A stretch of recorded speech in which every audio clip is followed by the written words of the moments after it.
ಯೋಧ ಮಹೇಶ್ ಮರೇಗೊಂಡ್ ಅಂತ್ಯ ಸಂಸ್ಕಾರ. ಯೋಧನ ಪಾರ್ಥಿವ ಶರೀರದ ಮೆರವಣಿಗೆ ಅಂತ್ಯಕ್ರಿಯೆಯಲ್ಲಿ ಭಾಗವಹಿಸಿದ ಸಾವಿರಾರು ಜನರು. ಡಿಸೆಂಬರ್ 24ರಂದು ಸಂಜೆ ಕಾಶ್ಮೀರದಲ್ಲಿ ನಡೆದ ಅಪಘಾತದಲ್ಲಿ ಮೃತಪಟ್ಟಿದ್ದ ಮಹಲಿಂಗ್ಪುರ್ ಪಟ್ಟಣದ ಖಂಗೇರಿಮಡ್ಡಿಯ ಹುತಾತ್ಮ ಯೋಧ ಮಹೇಶ್ ನಾಗಪ್ಪ ಮರೇಗೊಂಡ್ ಅವರ ಅಂತ್ಯಕ್ರಿಯೆ ಗುರುವಾರ ಸಂಜೆ 4 ಗಂಟೆಗೆ ನೆರವೇರಿತು. ಗುರುವಾರ ಮಧ್ಯಾಹ್ನ 12:40 ಸುಮಾರಿಗೆ ಬೆಳಗಾವಿ ಮೂಲಕ ಆಗಮಿಸಿದ ಯೋಧನ ಪಾರ್ಥಿವ ಶರೀರವನ್ನು ಪಟ್ಟಣದ ಮಹಾತ್ಮ ಗಾಂಧಿ ಕ್ರೀಡಾಂಗಣದಲ್ಲಿ ಸಾರ್ವಜನಿಕರ ದರ್ಶನಕ್ಕೆ ಇಡಲಾಗಿತ್ತು.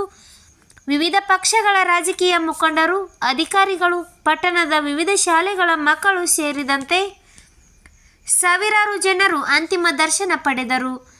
ಯೋಧನ ಪತ್ನಿ ಲಕ್ಷ್ಮಿ, ತಾಯಿ ಶಾರದಾ, ತಮ್ಮ ಸಂತೋಷ್, ತಂಗಿ ವಿದ್ಯಾಶ್ರೀ ಅವರ ಆಕ್ರಂದನ ಮುಗಿಲು ಮುಟ್ಟಿತು. ಮಹಲಿಂಗ್ಪುರ್ ಸುತ್ತಮುತ್ತಲಿನ ಗ್ರಾಮಗಳ ಮಾಜಿ ಸೈನಿಕ ಸಂಘಟನೆಯ ಸದಸ್ಯರು ಅಂತಿಮ ನಮನ ಸಲ್ಲಿಸಿದರು.